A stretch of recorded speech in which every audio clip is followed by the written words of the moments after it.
Мен өзім ошол келген күнү эртеси күнү эле ушул суу өчө баштады. Мен деле ошол суу жоктугун өзүмө да сезилди. Бул анткени эртең менен турсаң суу жок.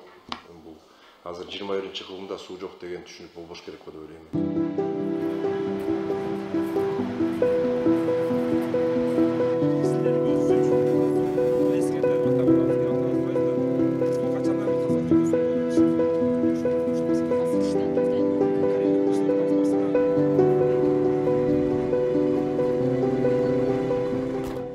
Бул долбоор 2-4 деп аталат.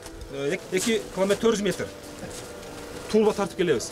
Миңдикте 2 миңдик объемдогу 2 турбаны мына Б точкадан могул жерде А точка бар. Ушул жерге 2 чоң турбаны тартып келебиз. Жердин үстү менен. Буну биз 0 жерден алайлы деп атабыз да. Эгерде биз 0 жерден алсак, суу коктуу болгон сайын, суу улай болгон сайын өчө берет.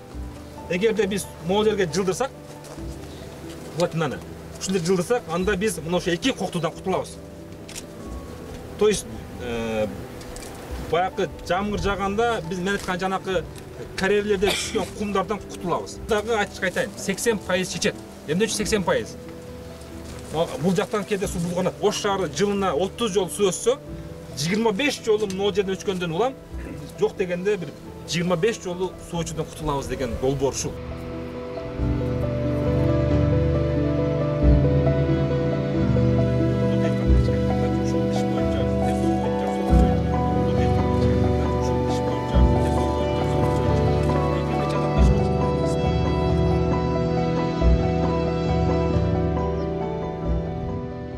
Мен мына жерде айтайын, булар бая түтүк деп атпайбы?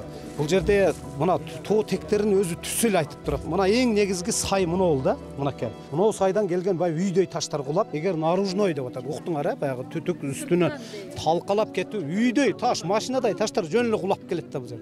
Мен ошон үчүн бул турбаны мына өйүскө алып өтөм. Себеби дегени мына бул жерден Төлөйкөндү аралап кеткен канал бар.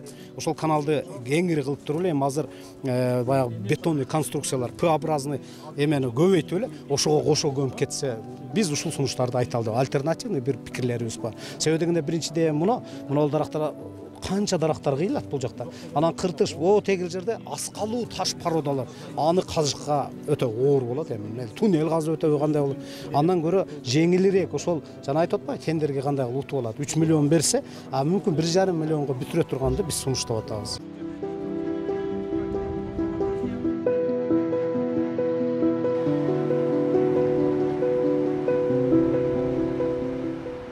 Коренной житель деп айтат го, мен шаардык катары жоон терим менен сезем. Бишкектен келген Алмаз Мамбетов аны билбейт.